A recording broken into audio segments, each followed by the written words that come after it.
Case 1, Ruth Ellis. April 10, 1955. Hampstead, London, England. On Easter Sunday evening, outside a crowded public house, 5 shots were fired. A young man fell to the pavement. Within minutes, the woman holding the gun admitted responsibility. Ruth Ellis was 28 years old, a nightclub manager, a mother of 2.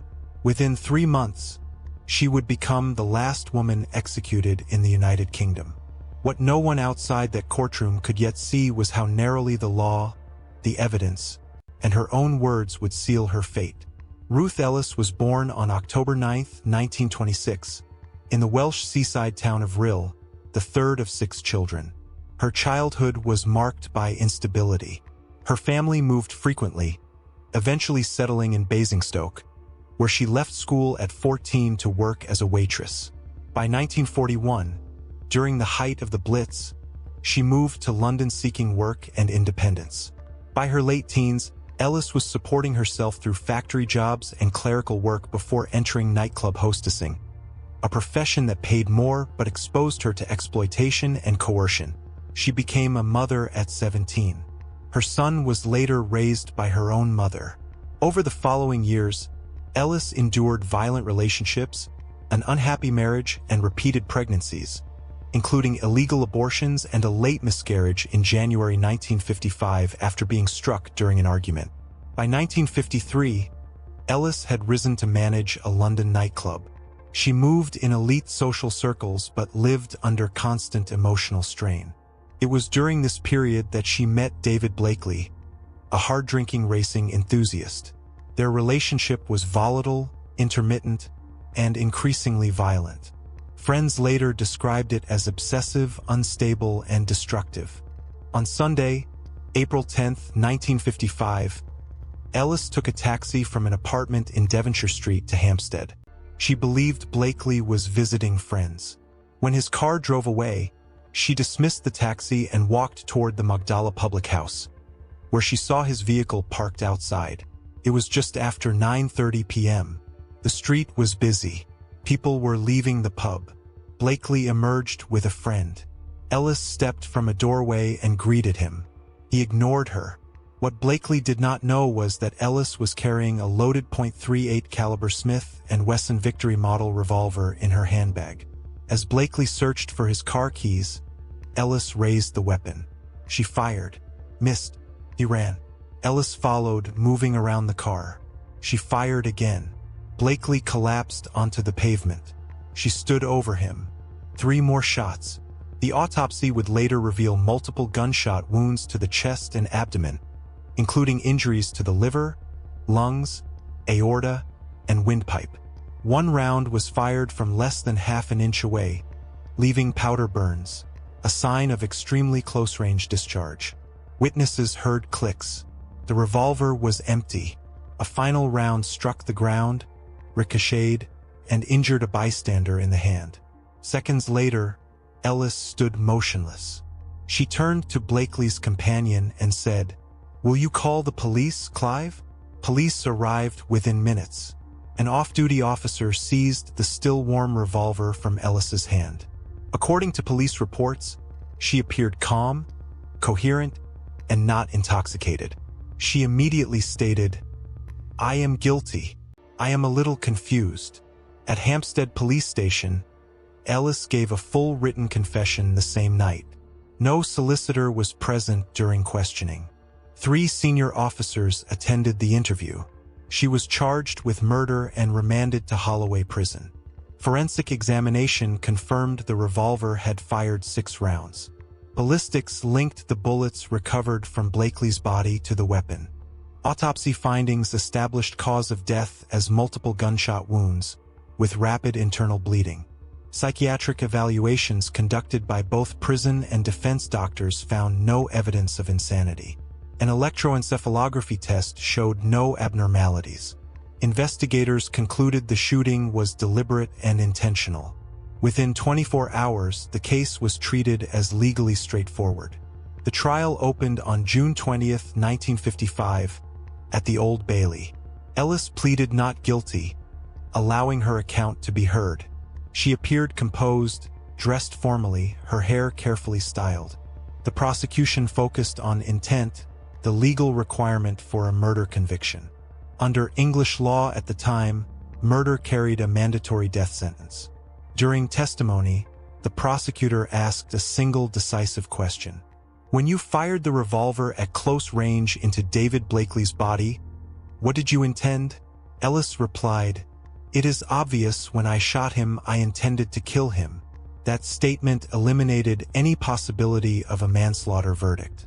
The jury deliberated for 14 minutes. Guilty. Mr. Justice Havers sentenced her to death by hanging. No legal appeal followed. A petition signed by 50,000 people requesting clemency was rejected by the Home Secretary.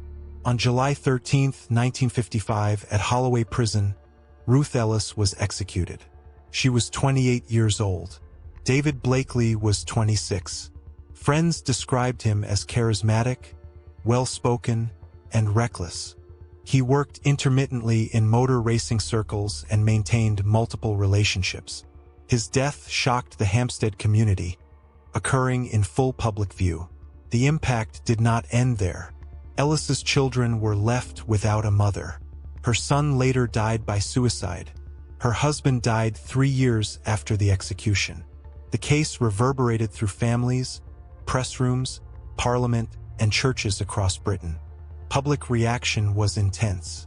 Clergy, journalists, and novelists openly criticized the sentence. The execution accelerated debate over capital punishment, contributing to its eventual abolition for murder less than a decade later. The case of Ruth Ellis demonstrates how intent, once spoken aloud, can override every other factor in a criminal trial. The law was followed precisely. The outcome was irreversible. Yet the question remains, should a legal system allow no room for context, mental state, or proportional punishment? And when justice is mandatory rather than measured, who truly bears responsibility for the result? As of July 13, 1955, Ruth Ellis remains the last woman executed in the United Kingdom. Before we continue, welcome to Crime Pioneer channel. If you enjoy true crime videos, this is the right channel for you. I post interesting videos on the channel regularly. Please support my channel by liking this video and subscribing. Also, let me know in the comments where you're watching from. Thank you very much. Case 2, Tracie Andrews. December 1st, 1996. Alvechurch, Worcestershire, England. On a dark country road, a young man was stabbed inside his own car. Within minutes, his fiancée claimed a stranger had done it. Within days, that story began to collapse. Tracie Andrews was 27 years old, a former model and barmaid. Lee Raymond Harvey was 25, a bus driver and father of one. Their engagement would end in one of Britain's most infamous false narratives. Within weeks, the phrase road rage murder would enter the national vocabulary. Tracie Andrews was born on April 9, 1969. By her mid-20s, she had worked as a barmaid and market trader and had brief ambitions in modeling. Friends later described her as volatile, possessive, and emotionally intense. There is no documented history of mental illness before the killing. Lee Raymond Harvey, born September 20, 1971, worked as a bus driver. He had a 4-year-old daughter from a previous relationship and was described by family as devoted, patient, and hopeful about building a stable family life. He and Andrews lived together intermittently in Alvechurch. Their relationship was turbulent. It was marked by repeated arguments, breakups, reconciliations, and physical altercations witnessed by family members. Despite concerns raised by his parents, Harvey continued returning to the relationship. In the days before his death, he had been packing to move back in with Andrews. On the evening of December 1, 1996, the couple argued while driving home to their flat at the Becks. That argument would not end at home. Shortly after leaving a pub, Andrews and Harvey stopped their car on a rural stretch near Cooper's Hill.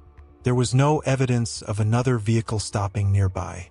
The road was narrow, poorly lit, quiet. Andrews remained inside the car. Harvey was seated in the driver's seat. A penknife was present. The argument continued. Voices were raised. Harvey attempted to leave. What Andrews later claimed was that a stranger approached. What investigators would determine was that no such person existed. Predator psychology was not opportunistic here. It was intimate. The victim was known, trusted, trapped. The first stab landed inside the car. Then another. Then another. Harvey tried to defend himself. He raised his arms. He turned away. The attack continued. Rapid. Repetitive.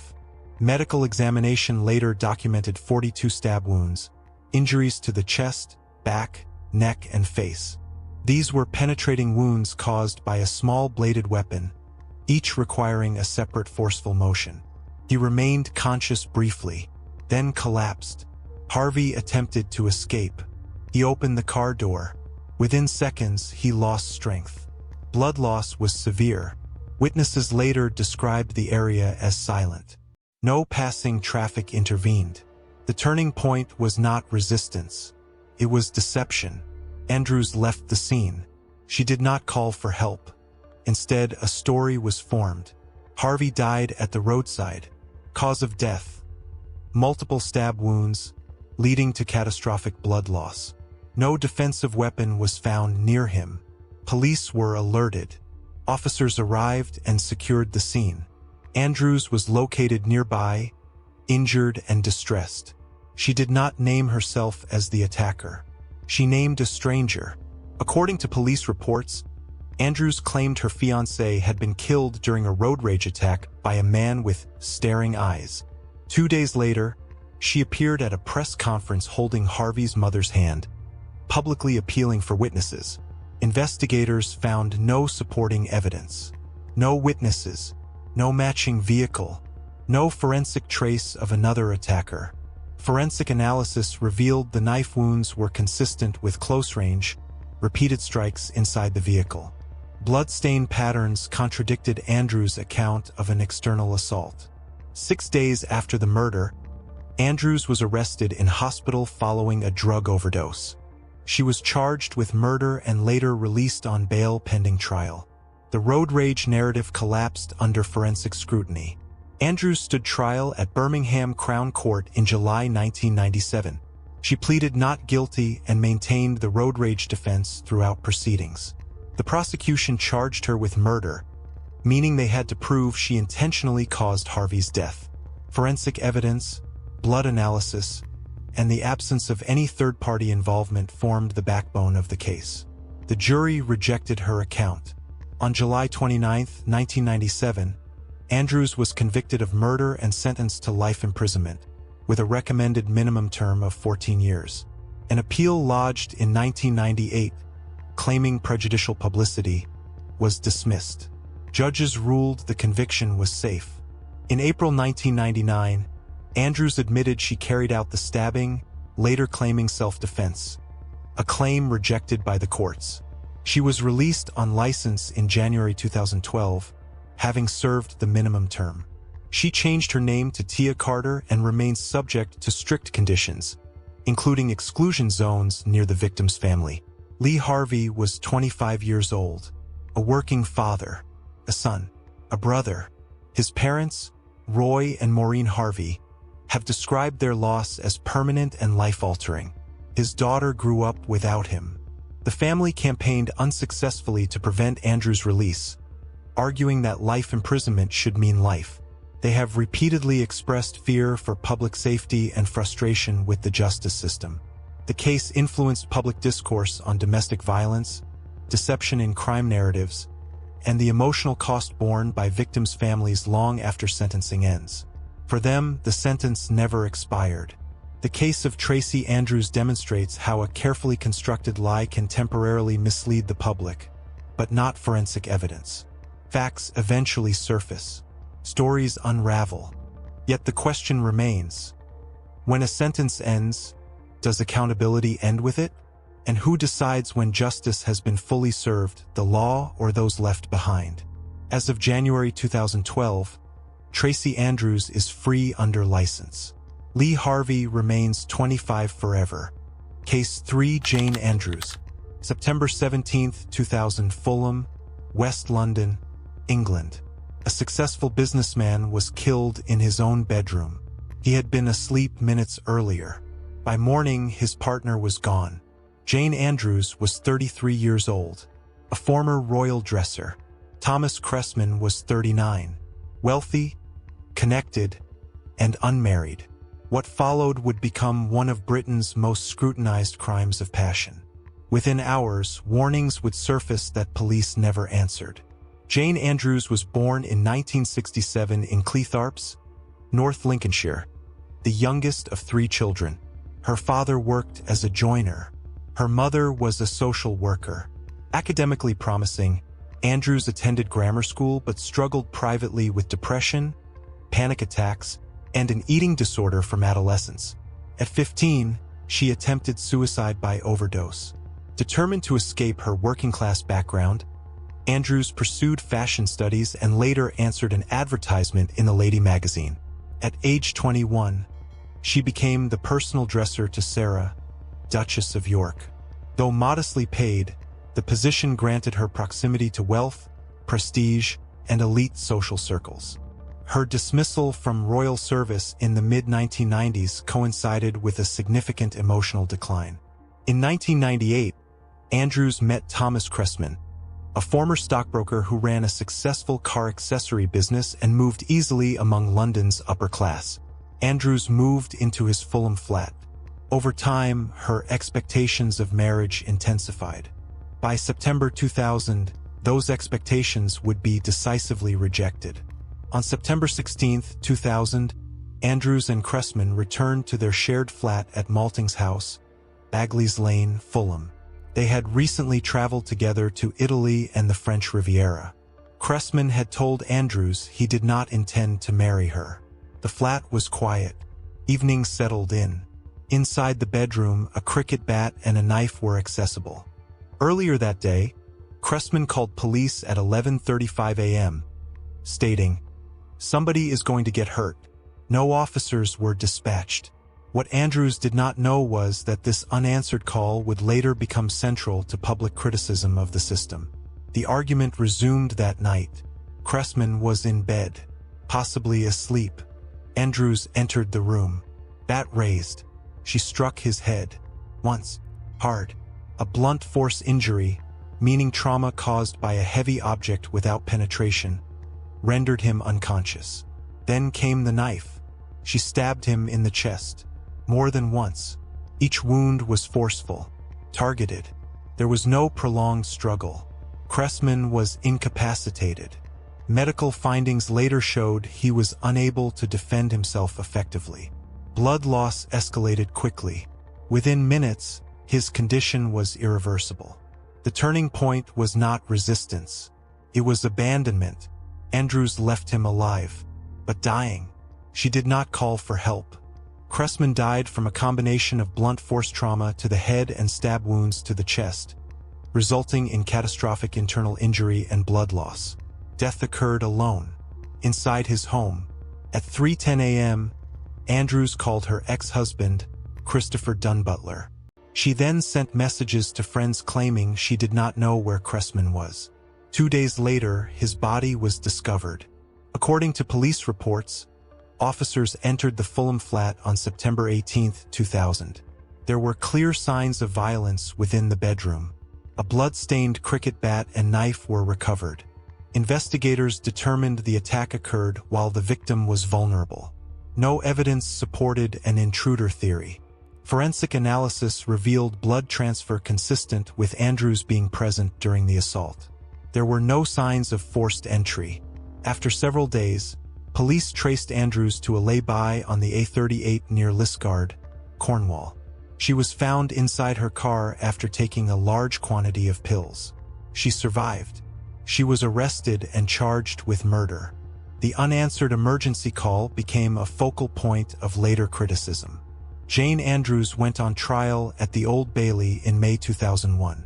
She admitted killing Cressman but denied murder, claiming self-defense, provocation, and diminished responsibility. meaning her mental state impaired her judgment. Prosecutors argued intent. They emphasized timing, weapon choice, and the nature of the injuries. This was a deliberate killing, the Crown stated. The jury deliberated for nearly 12 hours. On May 16, 2001, Andrews was convicted of murder and sentenced to life imprisonment. The judge stated that she attacked an unarmed man who had been asleep minutes earlier. Appeals were rejected. In November 2009, Andrews absconded briefly from open prison before being returned to custody. As of 2012, she remained incarcerated after being denied parole. Thomas Cressman was 39 years old, a businessman, a son, a brother. He was described by family as affectionate, charismatic, and generous. His parents publicly rejected allegations made against him during trial, stating that his reputation had been unjustly attacked. His family attended parole hearings, repeatedly expressing concern over Andrews' lack of remorse. For them, the unanswered police call remains a permanent question. The loss reshaped their lives, not as a moment, but as a constant. The case of Jane Andrews demonstrates how emotional dependency and unchecked volatility can escalate into irreversible violence. It also exposes how system failures, even brief ones, can echo long after a crime. Yet the question remains: when warning signs are voiced and ignored, where does responsibility truly rest? With the individual alone, or with the structures meant to intervene? As of 2012, Jane Andrews remains imprisoned. Thomas Cressman never left his bedroom alive. If you found this video interesting so far, please hit the like button and subscribe to my channel. Thanks for your support. Case 4, Linda Calvey. November 19, 1990, East London, England. A man was shot dead moments after entering a familiar home. He was on temporary release from prison. He never made it back. Linda Calvey was 42 years old. Known in criminal circles as the Black Widow, Ronald Cook was her lover, soon to be free. Within a year, both names would be bound by a life sentence. Linda Calvey was born on April 8, 1948. By adulthood, she had become deeply embedded in London's organized crime scene. Her early roles were peripheral, acting as a lookout and later a getaway driver, before progressing to active participation in armed robberies. She served multiple prison sentences before the killing of Ronald Cook. Calvey's personal relationships were closely tied to criminal networks. Her first husband, Mickey, was shot dead by police during an armed robbery in 1978. Several later partners were imprisoned. Police later remarked that every man closely involved with her ended up dead or incarcerated. Ronald Cook was an armed robber serving a long sentence at Maidstone Prison. Calvey regularly visited him and was considered his long-term partner. By late 1990, Cook was nearing release. According to prosecution evidence, that approaching freedom became a catalyst. The relationship was financially and emotionally entangled. What followed was not spontaneous violence, but planning. On November 19, 1990, Linda Calvey collected Ronald Cook from Maidstone Prison. He was unofficially released for the day. She drove him directly to her house in Plaistow, East London. Waiting nearby was Daniel Rees, another prisoner on weekend leave. A shotgun was already present inside the house. The setting was controlled, the timing deliberate. Cook entered the house willingly. He trusted the environment. What Cook didn't know was that the journey from prison was not a reunion. It was a delivery. This was targeted violence. Predator psychology driven by familiarity, access, and leverage. The victim was chosen because he posed future risk, emotional, financial, or both. Cook was instructed to kneel. The shotgun was raised. Close range. A gunshot wound to the body, meaning penetrating trauma caused by firearm discharge, was inflicted almost immediately. Witness evidence established no struggle. No warning. One shot. Silence followed. There was no defensive action. No escape attempt. Medical findings later confirmed the injury was instantly incapacitating. Death occurred within moments. The turning point came earlier when the hired killer hesitated. Daniel Reese lost his nerve. The plan did not stop. It transferred. Ronald Cook died from a shotgun wound, causing catastrophic internal damage. Cause of death was confirmed as firearm injury. The killing was described by the trial judge as cold-blooded. Reese fled the scene. Calvey remained outwardly composed. There was no immediate emergency call. Police investigation followed swiftly once Cook failed to return to prison. According to police reports, Cook's disappearance triggered immediate concern due to his custodial status. Investigators traced his movements to Calvey's address in Plaistow. Forensic examination of the property identified ballistic evidence consistent with a shotgun discharge. Witness testimony placed both Calvey and Reese in direct contact with the victim that day. Investigators determined the killing was prearranged. Reese was identified as the intended shooter. However, inconsistencies in accounts and physical evidence placed Calvey at the center of the operation. The prosecution argued joint enterprise, meaning both defendants shared intent and responsibility regardless of who fired the fatal shot. Both were arrested. Both denied murder. The evidence contradicted them. On November 12, 1991, Linda Calvey and Daniel Reese were tried at the Central Criminal Court. Both were convicted of murder, defined as the unlawful killing with intent to cause death or serious harm. The court heard that Calvey had paid Reese £10,000 to carry out the killing. When he failed, the fatal act still occurred under her control. The judge stated the murder bore hallmarks of a contract killing using a firearm, an aggravating factor under English sentencing law. Both defendants received life imprisonment. A minimum term of 15 years was later set by the Home Secretary. Calvey maintained her innocence throughout imprisonment. She was released on license in 2008 after serving 18.5 years. Ronald Cook was a long-term prisoner nearing freedom. His death permanently ended that possibility. His family were denied closure. His sentence expired only in death. The case reinforced public concern over temporary prison release schemes and offender supervision. For many, the label Black Widow became shorthand, not just for Calvey, but for the enduring damage left behind when criminal relationships collapse into lethal betrayal. The impact extended beyond one victim, shaping parole scrutiny nationwide. The case of Linda Calvey demonstrates how intimacy can become a weapon when criminal loyalty replaces trust. It also raises questions about responsibility when violence is delegated but still directed. Yet the unresolved question remains. When murder is planned but execution shifts at the last moment, where does guilt truly begin, with the trigger or the mind behind it? As of 2008, Linda Calvey is free on license. Ronald Cook never left East London alive. Case 5, Marie Marguerite Fahmy. July 9, 1923, London, England. 3 gunshots echoed through a luxury hotel corridor. An Egyptian prince collapsed outside his suite. His wife stood inside holding a pistol. Marie Marguerite Fahmy was 33 years old. Ali Bey Kemal Fahmy was 22, wealthy, powerful, and newly married. Within hours, the world's press would descend. Marie Marguerite Lorient was born in December 1890 in France. She was divorced once and living independently in Paris when she met Ali Kemal Fahmy Bey in May 1922.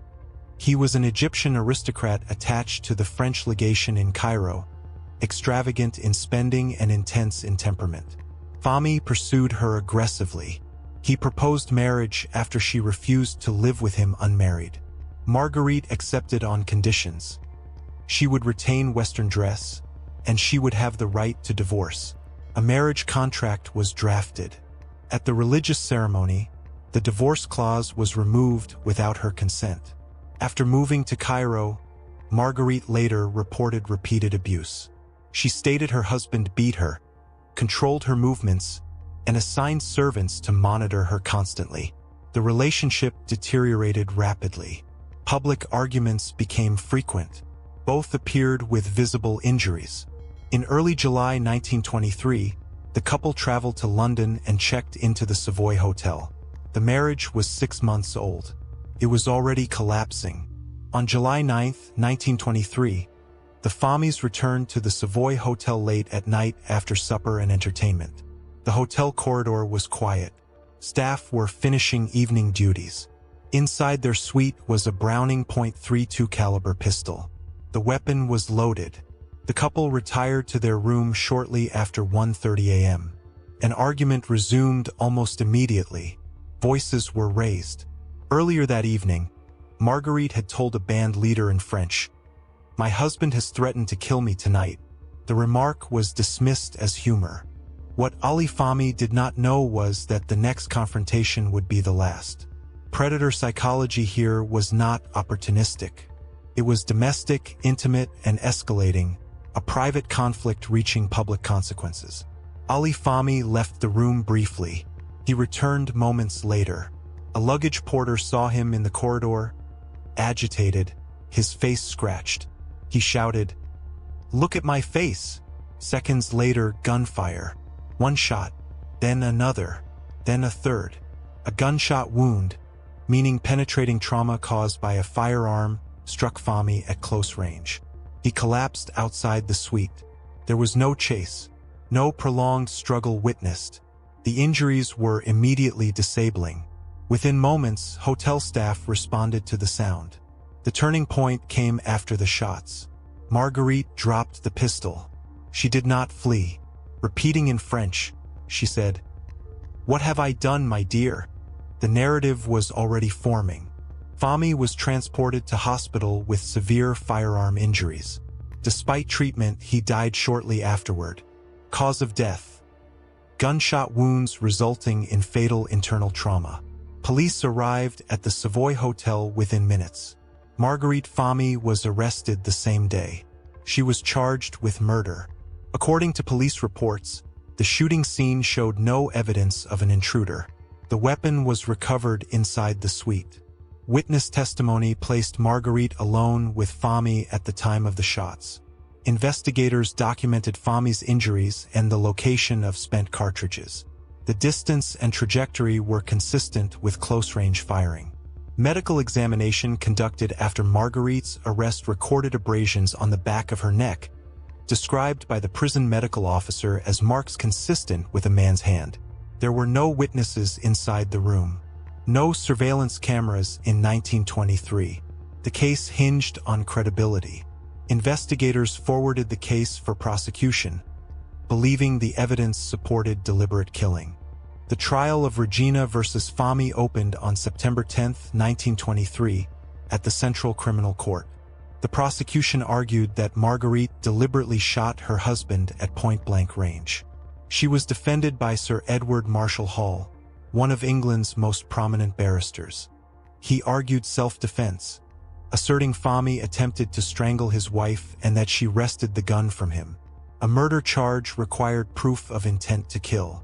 A manslaughter verdict would require unlawful killing without intent. Marshall Hall conducted a dramatic courtroom demonstration using the actual pistol. He portrayed Fahmy as violent and controlling. His defense emphasized cultural differences and alleged brutality. After less than 1 hour of deliberation, the jury returned verdicts of not guilty on both murder and manslaughter. Marguerite Fahmy was acquitted on September 14, 1923. Ali Bey Kemal Fahmy was 22 years old. He came from an influential Egyptian family and lived extravagantly. His death triggered outrage across Egypt and much of the Arab world. Egyptian newspapers condemned the verdict, describing it as racially prejudiced and unjust. Demonstrations and diplomatic protests followed. The case damaged Anglo-Egyptian relations and fueled public debate about colonial bias in British courts. Fahmy's family received no legal redress. His reputation was publicly dismantled during trial after his death. The impact extended far beyond one marriage. The case of Marie Marguerite Fahmy demonstrates how courtroom narratives can overpower physical evidence, especially when cultural prejudice enters the room. It shows that truth in law is sometimes shaped less by facts than by persuasion. Yet the unresolved question remains. When a killing is undisputed but justification is accepted, did justice weigh evidence, or emotion, and whose voice mattered more, the living or the dead. As of September 1923, Marie Marguerite Fahmy was a free woman.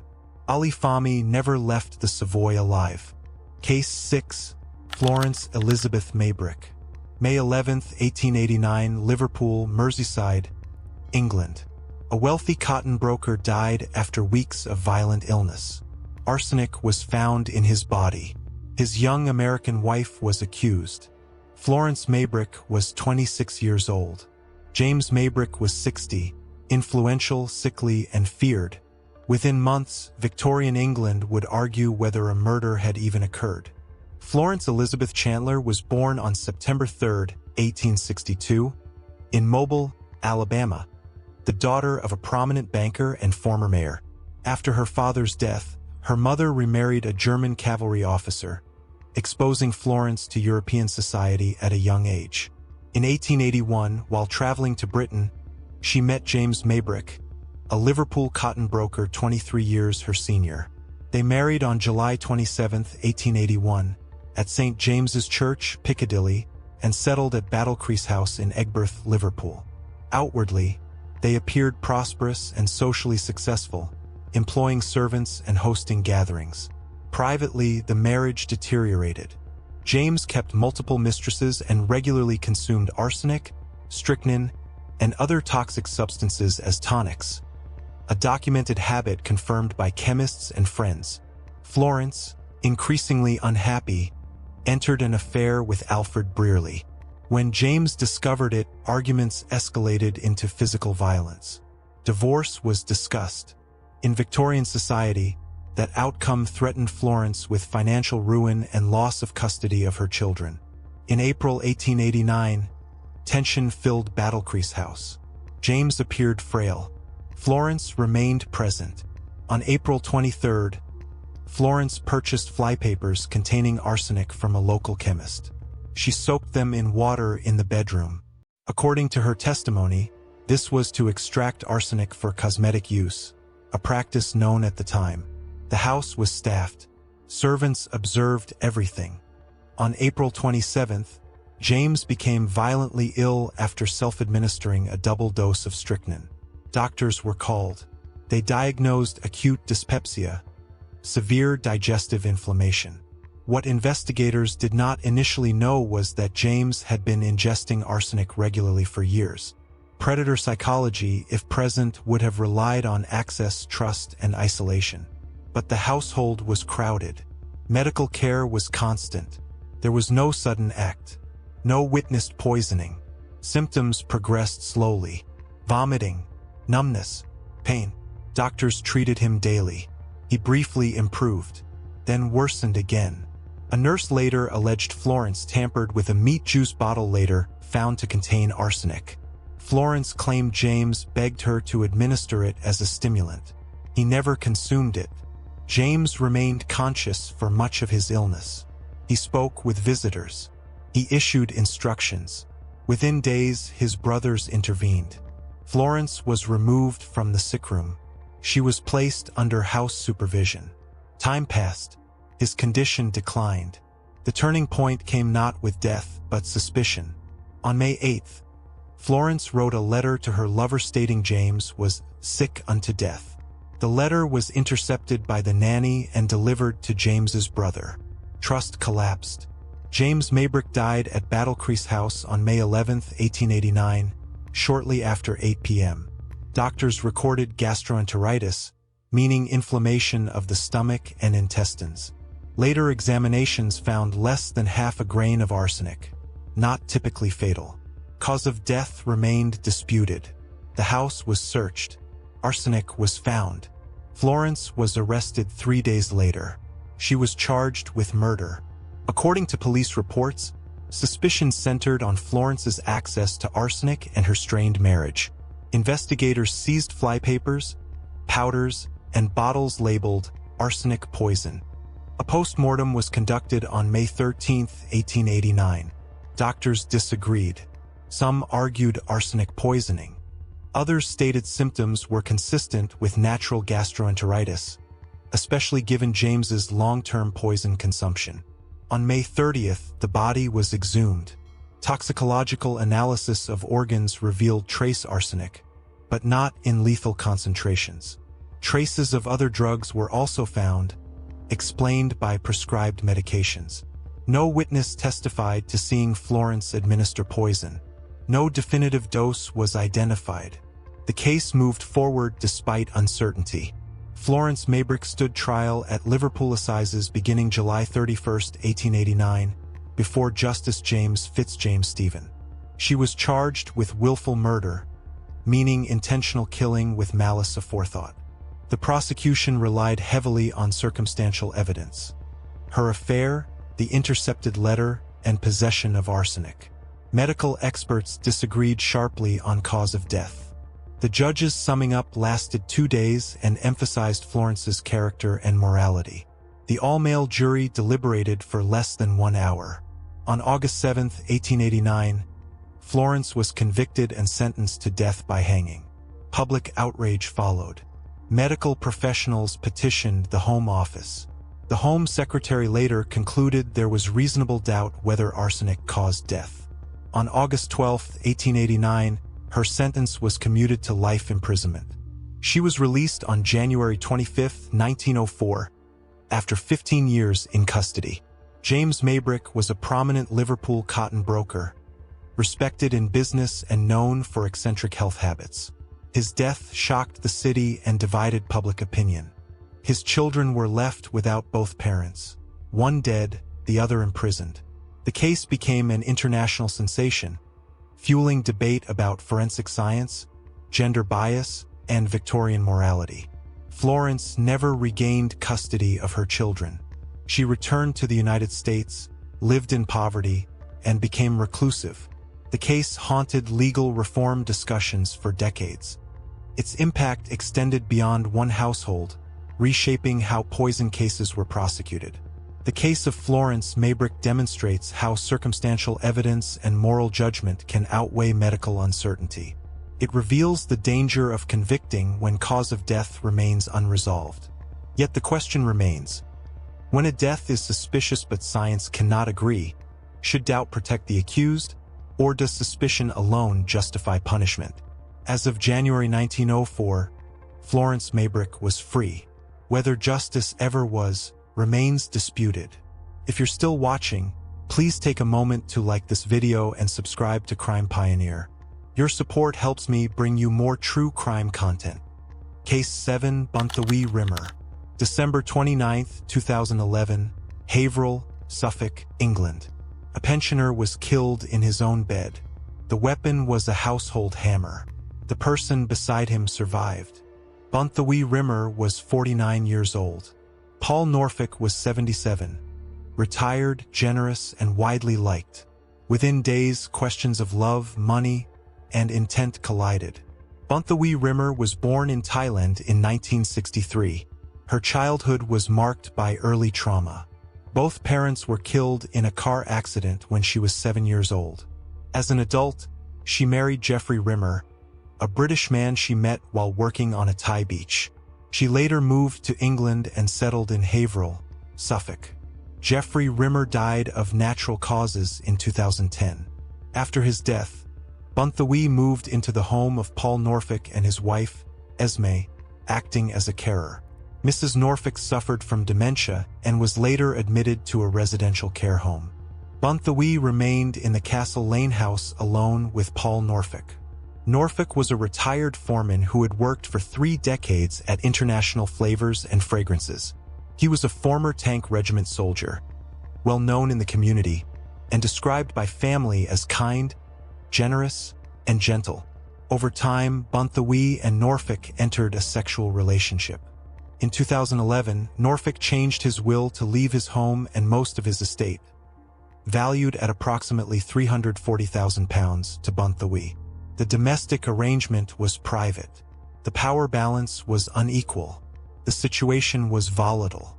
In the late evening of December 29, 2011, the house on Castle Lane was quiet. Lights were off. The neighborhood slept.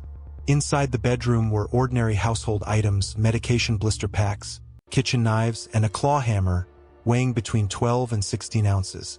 Bunthawee and Paul Norfolk were in bed together. According to later evidence, Norfolk was asleep. The setting was controlled. The victim was vulnerable. Sometime during the night, Bunthawee got out of bed. She moved through the house. What Paul Norfolk did not know was that he would never wake again. Predator psychology in this case involved proximity and trust. The offender lived with the victim, shared his bed, and had unrestricted access while he slept. There were no witnesses, no interruption. She returned to the bedroom, hammer in hand. She struck him, again and again. Short, heavy blows, at least 12. A blunt force head injury, meaning trauma caused by repeated impact from a hard object, fractured his skull. He did not move. He did not struggle. He lost consciousness quickly. Blood spread across the bed and wall. The room stayed silent. There was no defensive action, no call for help. Medical evidence later indicated Norfolk remained alive but unconscious for up to 15 hours. During that time, no emergency services were contacted. Time passed. The house remained still. The turning point was not rescue. It was delay. Instead of calling for assistance, Bunthawee inflicted injuries on herself. She cut her throat, stabbed her chest, swallowed medication, and drank toilet cleaner in an apparent suicide attempt. Help was never sought for Norfolk.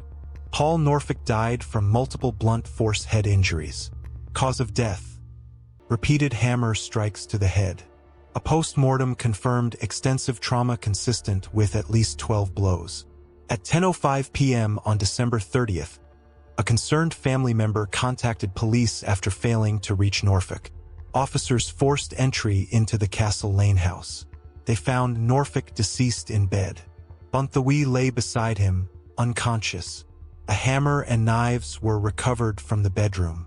According to police reports, Bunthawee Rimmer was taken to Addenbrooke's Hospital, where doctors treated her injuries and overdose. Once medically stable, she was arrested on December 31st, 2011, and transferred to police custody. Forensic examination of the bedroom revealed extensive blood spatter consistent with a stationary victim attacked while asleep.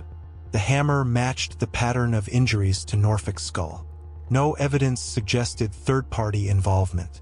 Investigators established that Norfolk had amended his will months earlier, leaving his house and most assets to Rimmer. A solicitor had raised concerns about his capacity but ultimately completed the changes. When interviewed, Rimmer made no comment to police. She later told health professionals her injuries were self-inflicted and claimed she had been in an abusive relationship. Psychiatrists reported she claimed memory loss and depression. The forensic timeline contradicted accidental explanations.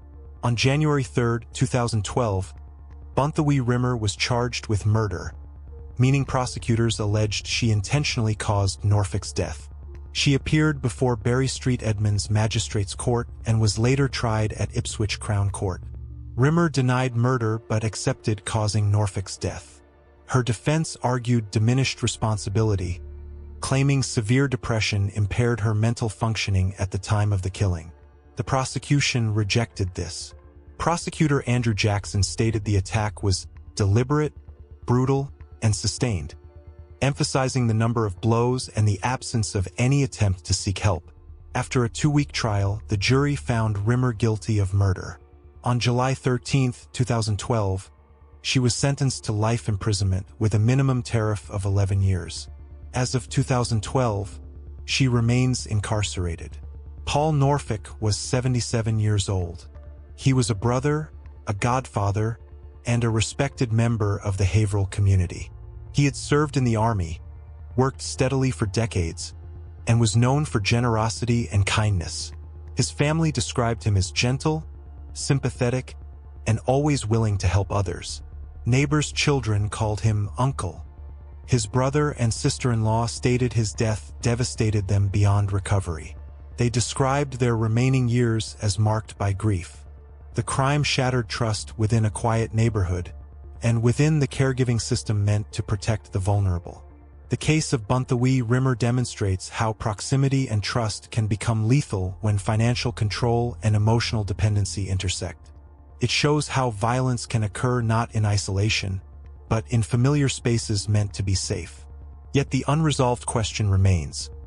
When care, intimacy, and inheritance collide, where should safeguards truly exist? And who is responsible when they fail? As of July 2012, Bunthawee Rimmer is serving a life sentence. Paul Norfolk never woke up.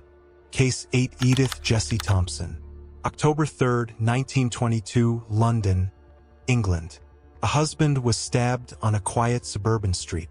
The attacker fled into the dark. The woman beside the victim survived. Edith Jessie Thompson was 28 years old. Percy Thompson was 32, her husband. Within weeks, Britain would debate whether words alone could carry a death sentence.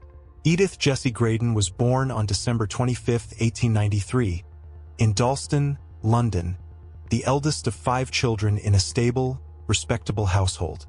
Her father worked as a clerk for Imperial Tobacco, and her mother was the daughter of a police constable. Edith was academically gifted, particularly in arithmetic, and showed strong creative talent in dance and acting. After leaving school, she worked as a bookkeeper for a fabric importing firm.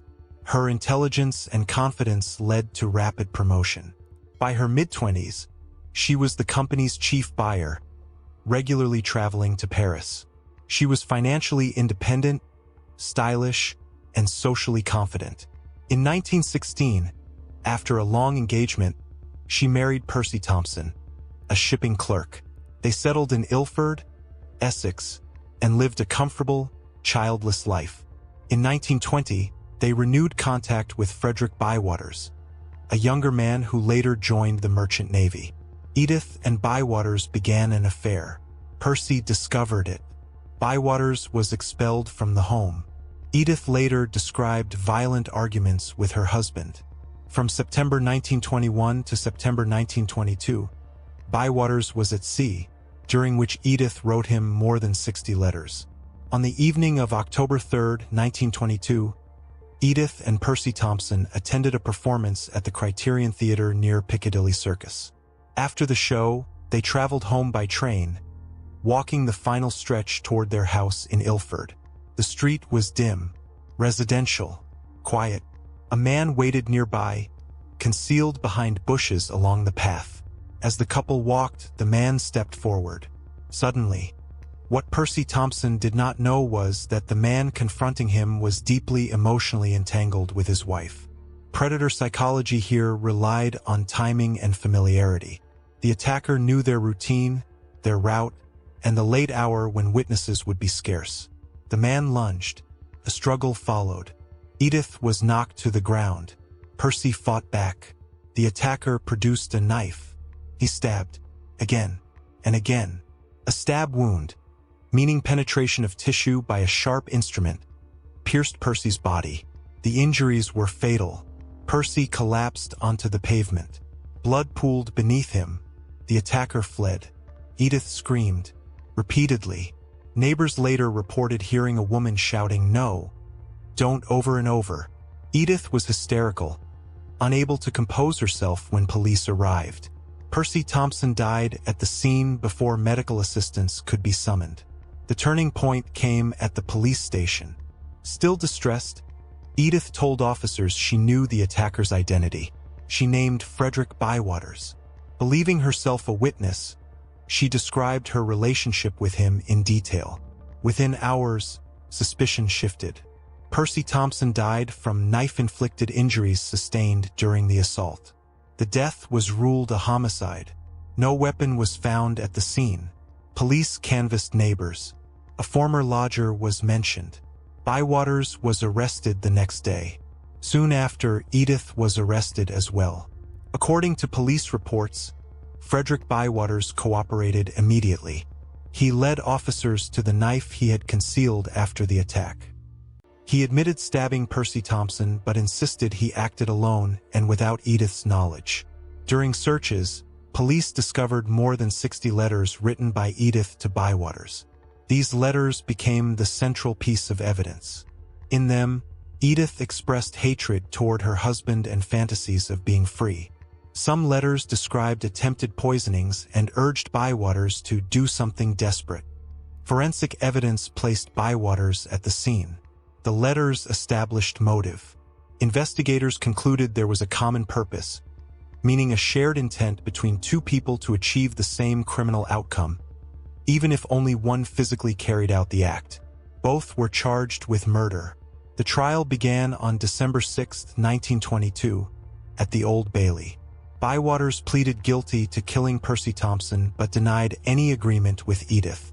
He maintained the stabbing occurred during an impulsive confrontation. Edith Thompson pleaded not guilty. The prosecution argued principle in the second degree, meaning she had instigated or encouraged the murder through prolonged incitement, even if she did not wield the knife. Against legal advice, Edith chose to testify. Her testimony was inconsistent. When questioned about specific phrases in her letters, she repeatedly answered, "I have no idea." The judge described her letters as full of the outpourings of a silly but wicked affection. The jury deliberated briefly. On December 11, 1922, both were found guilty of murder. On January 9, 1923, Edith Thompson was executed by hanging at Holloway Prison. Frederick Bywaters was executed the same morning at Pentonville Prison. Percy Thompson was 32 years old. He was employed, socially conventional, and described as dependable. His death ended a marriage and sparked one of Britain's most controversial murder cases. The case deeply affected public confidence in the justice system. Nearly 1 million people signed petitions seeking clemency for Edith Thompson. Newspapers shifted from condemnation to sympathy. The execution of a woman, one of only 17 in 20th century Britain, left a lasting imprint on debates about morality, evidence, and capital punishment. Percy's life ended violently. His legacy became legal controversy. The case of Edith Jessie Thompson demonstrates how intent can be inferred not from action, but from words. It shows how letters, imagination, and moral judgment can carry lethal legal weight. Yet the unresolved question remains. When fantasy, desire, and reality blur, where does responsibility truly begin? And should imagination ever be punishable by death? As of January 9, 1923, Edith Thompson was executed. The verdict remains disputed. Case 9, Elvira Dolores Barney. May 31, 1932, London, England. A young man lay at the bottom of a staircase. He had been shot in the chest at close range. The woman upstairs called it a terrible accident. Elvira Dolores Barney was 27 years old. Michael Scott Stephen was 24, her lover. Within weeks, a jury would decide whether this was murder or misfortune. Elvira Dolores Barney was born in 1905 into extreme privilege. She was the daughter of Sir John Mullins and raised within London's upper social circles, insulated by wealth, reputation, and influence. As a young woman, she married American entertainer John Sterling Barney, despite her parents' objections. The marriage quickly deteriorated into violence, marked by severe arguments and alleged abuse, before collapsing entirely when her husband returned to the United States. By the early 1930s, Elvira was separated and living independently in a mews house at 21 Williams Mews, Knightsbridge. Her lifestyle revolved around late-night parties, fashionable clubs, and volatile romantic relationships. According to multiple witnesses, shouting matches with lovers were frequent. Police later described her domestic life as turbulent rather than criminal. Michael Scott Stephen entered her life during this period. He was young, charismatic, and financially dependent. Their relationship was intense, unstable, and publicly argumentative. Neighbors later stated that heated rows between the couple were common, often involving threats and emotional outbursts. By May 1932, the relationship was deteriorating rapidly. Late on May 30th, 1932, Elvira Barney and Michael Stephen left a party and traveled by cab to the Café de Paris in Coventry Street. Both had been drinking. After further drinks at the Blue Angel in Dean Street, They returned to Williams Mews in the early hours of May 31st. The street was narrow, residential, silent. Inside the house was a .32 Smith & Wesson revolver, a small caliber handgun with no safety catch. Shortly after they arrived home, an argument began. It escalated quickly. Neighbors were woken by shouting from the first floor. One later told police they heard Elvira scream, "Get out! I will shoot you." What Michael Stephen did not know was how little pressure was required to fire the revolver now in her hand. Predator psychology was not calculated here. This was not stalking or ambush. It was emotional volatility in a confined space, amplified by alcohol, dependency, and repeated conflict. The gun appeared, raised between them. They struggled, hands on wrists, bodies close. The revolver discharged. A gunshot wound to the chest, meaning a bullet penetrated the chest cavity causing catastrophic internal damage, struck Michael Stephen at close range. He fell. Down the stairs. Silence followed. Stephen remained conscious briefly. He was badly injured. Within minutes, Elvira was heard crying hysterically.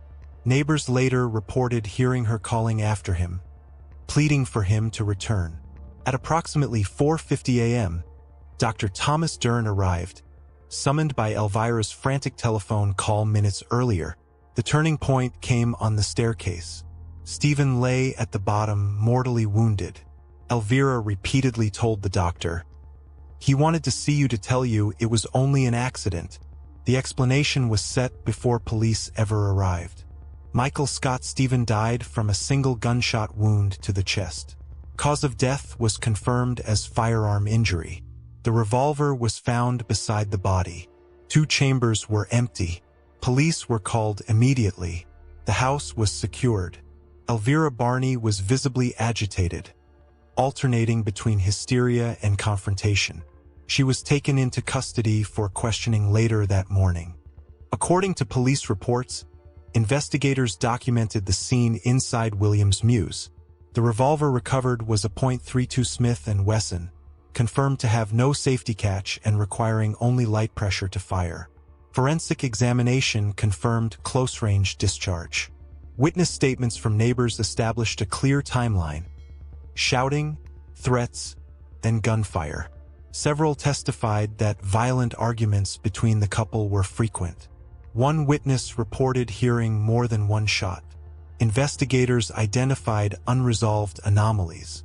A bullet hole was found in a bedroom wall, but the projectile itself was never recovered. Additional testimony suggested that on a prior occasion Elvira had fired at Stephen from an open window during a street argument. A medical report from Holloway Prison later confirmed Elvira was physically healthy, of sound mind, and fit to plead, though she displayed occasional hysterical episodes. Despite inconsistencies, police concluded there was insufficient forensic evidence to disprove her account of an accidental discharge during a struggle. Elvira Barney was formally arrested on June 3, 1932, and charged with murder, meaning prosecutors alleged she intentionally caused Michael Stephen's death. She stood trial at the Old Bailey, defended by Sir Patrick Hastings, one of Britain's most prominent barristers. Hastings focused on the weapon itself. In court, he demonstrated that the revolver lacked a safety catch and could discharge with minimal pressure. He argued the shooting occurred accidentally during a struggle as Elvira threatened suicide. The prosecution highlighted contradictions: multiple shots, prior violent incidents, and unexplained ballistic evidence. However, no witness could testify to seeing the fatal moment. After approximately 2 hours of deliberation, the jury returned a verdict of not guilty on July 5, 1932. As of that date, Elvira Barney was legally acquitted. No retrial followed. Michael Scott Stephen was 24 years old. He was described as charismatic, impulsive, and emotionally dependent. His death ended a volatile relationship but left unresolved questions for those who knew him. Neighbors described repeated disturbances but never anticipated fatal violence. The case reinforced public awareness of how domestic volatility, even among the wealthy, could escalate without warning. Stephen's family received no further explanation beyond the verdict. His death became a footnote in a broader social scandal rather than a fully resolved loss. The community moved on. The uncertainty did not. The case of Elvira Dolores Barney demonstrates how forensic uncertainty and reasonable doubt can outweigh troubling patterns of behavior. It shows that absence of proof can be as decisive as proof itself. Yet the question remains: when a death occurs amid repeated threats and prior violence, where should the legal line be drawn between accident and accountability? As of July 5, 1932, Elvira Barney was found not guilty. The truth remains contested. Case 10, Stilla Pantopiou Christophi. July 29, 1954, Hampstead, London. A woman was burned in a garden shortly after midnight. Her children slept upstairs. The fire was not an accident. Stilla Pantopiou Christophi was 54 years old. Hella Christophis was 36, her daughter-in-law. Within hours, suspicion would fall inward, not outward. Stilla Pantopiou Christophi was born in 1900 in Cyprus and raised in a traditional rural environment shaped by rigid family hierarchies and patriarchal authority. She was illiterate, spoke little English, and lived by values that sharply conflicted with modern post-war British domestic life. Her worldview was fixed, absolute, and resistant to change. In 1925, Christophi was tried in Cyprus for the murder of her mother-in-law. The allegation was extreme, that she had killed by ramming a lighted torch down the woman's throat. Despite the severity of the charge, she was found not guilty and released. No conviction followed, but the incident remained part of her documented history. In 1953, Christophi traveled to England to live with her son, Stavros Christophi, whom she had not seen for 12 years. He worked as a waiter and lived in Hampstead with his German-born wife, Hella, and their 3 children. Tensions developed quickly. Christophi disapproved of Hella's parenting, her independence, and her authority within the household. The conflict became constant and deeply personal. On the evening of July 29, 1954, Stavros Christophi left the family home for work. The children were put to bed. The house quieted. Inside the kitchen sat a heavy ashpan from the boiler. Nearby was paraffin, newspaper. The environment was enclosed, domestic, familiar. Hella Christophis was inside the house, awake and moving between rooms. She had recently issued an ultimatum to her husband. After a planned trip to Germany with the children, his mother was not to remain in the home. What Hella did not know was that this decision had already been interpreted as a threat to survival, not status. Predator psychology here was intimate and internal. This was not opportunistic violence. It was targeted, personal, and rooted in jealousy and fear of displacement. Christophi struck first. A blow to the head. With the ashpan, Hella collapsed, unconscious. Christophi then applied manual strangulation, meaning pressure was applied to the neck, cutting off oxygen and blood flow to the brain. Death would have occurred within minutes. No struggle followed. No defense. Hella was incapacitated from the initial strike. There was no evidence of prolonged resistance. The children remained asleep upstairs throughout the attack. Time passed. Quiet returned. Christophi dragged the body into the garden. Paper soaked in paraffin. Ignition. A neighbor later saw flames and assumed a late-night bonfire. He did not realize a human body was burning. The attempt to destroy evidence failed. Hella Christophis died from a combination of blunt force trauma to the head and strangulation, meaning injury to the skull followed by deprivation of oxygen. The fire occurred after death. Christophi ran into the street and stopped a passing car, shouting in broken English, "Please come. Fire burning. Children sleeping." Police and fire services were called. The house was secured. Blood stains were found inside. Suspicion escalated immediately. According to police reports, officers noted inconsistencies between Christophi's account and the physical evidence. She claimed to have awakened to the smell of smoke and discovered Hella already burning. However, Blood patterns inside the house contradicted this timeline. Investigators determined the fire was secondary and deliberate. Forensic examination revealed a red ligature mark around the neck, consistent with strangulation. Fire damage was insufficient to obscure cause of death. A search of the house produced a critical discovery: Hella's wedding ring, wrapped in paper, hidden in Christopher's room. This contradicted any claim of accidental discovery. Witnesses confirmed long-standing hostility between the two women. Medical evidence showed no signs of intruders. No alternative suspects emerged. The investigation concluded the murder occurred after Stavros left, with the children intentionally left unharmed. Christopher was arrested on July 29, 1954, and charged with murder, meaning prosecutors alleged intentional and unlawful killing. Her trial began at the Old Bailey on October 28, 1954. Her counsel presented a defense of insanity. Prison medical officers documented delusional beliefs related to fear of losing access to her grandchildren. However, 3 psychiatrists appointed under the Criminal Lunatics Act of 1884 concluded she was legally sane and fit to plead. Christopher rejected an insanity plea herself, stating, "I am a poor woman of no education, but I am not a mad woman." After less than 2 hours, the jury returned a verdict of guilty. Appeals were dismissed. No reprieve was granted. On December 13, 1954, Christopher was executed by hanging at Holloway Prison. Executioner Albert Pierrepoint carried out the sentence. As of that date, she became the second-to-last woman executed in Britain. Hella Christophis was 36 years old. She was a working mother, employed in a fashion shop, raising 3 children in a stable marriage. Friends described her as patient but increasingly overwhelmed by domestic conflict. Her death shattered the household. The children lost their mother without warning. The community was left grappling with the realization that prolonged domestic tension had gone unnoticed until it turned fatal. Hella's story received limited media attention.